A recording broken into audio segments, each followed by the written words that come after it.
بسم الله الرحمن الرحيم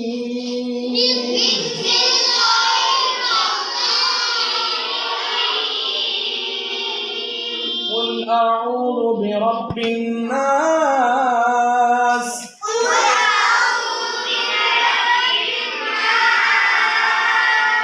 ملك الناس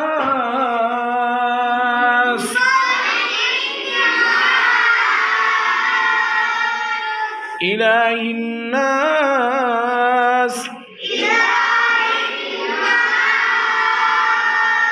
من شر الوسواس الخناس